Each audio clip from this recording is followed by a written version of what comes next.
People are becoming more and more interested in centering new development near Fort Wayne's three rivers, and the city has hired a firm out of Houston to conduct a study for $500,000. It's sort of exciting to think about what might happen. Now, leaders call public perception a challenge to that momentum, though. For instance, perception about oil leaking into the river. Our Adam Widener raises that question to both the city and the man behind downtown's riverfront dining monopoly as he continues his 15 Finds Out special report, Oil in the River.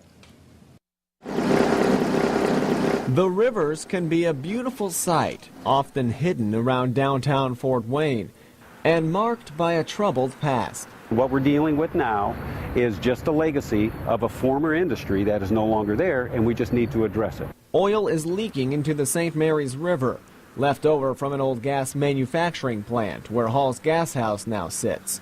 15 Finds Out discovered it's not making a huge environmental impact, but its effect could still be far-reaching. Public perception is probably our biggest hurdle to overcome. It's going to be hard. Ben Hall knows a thing or two about riverfront development. He's the general manager of The Deck, an outdoor eating area connected with the gas house. We're pretty much the only guys operating anything, food and beverage on the river, at least in downtown. The oil in the river outside his restaurant is not slowing down business. Another round of beers? In fact, it's quite the opposite. I say it about every year. I'll say there's no way we can possibly do more than we did this current year. I've been proven wrong at least the last 3-4 years. The bigger challenge in Hall's eyes is making a riverfront business work year-round with Fort Wayne's climate. Could you make the deck work if you didn't have Don Hall's Gas House? I don't think so.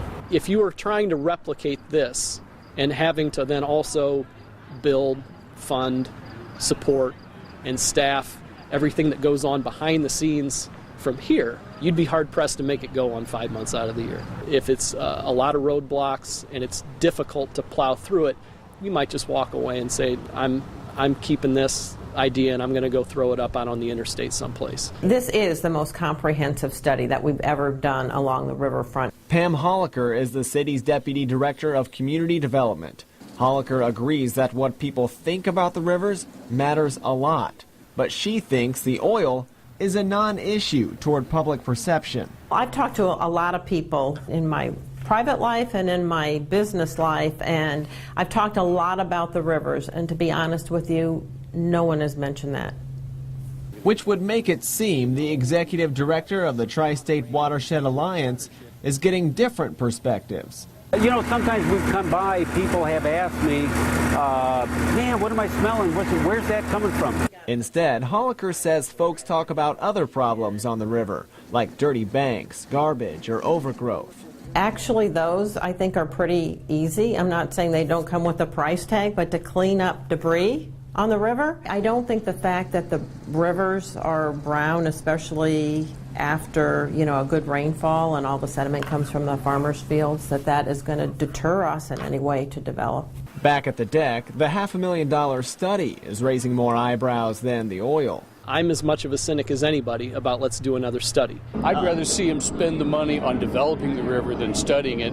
You could study it till the cows come home, but it's time to develop it. Still, it's something Holliker thinks is necessary to help corral all the different ideas toward riverfront development. If you think that this is going to be a project that is going to impact us in a transformational way, probably as much as anything we've ever done, I think $500,000 is definitely worth the money.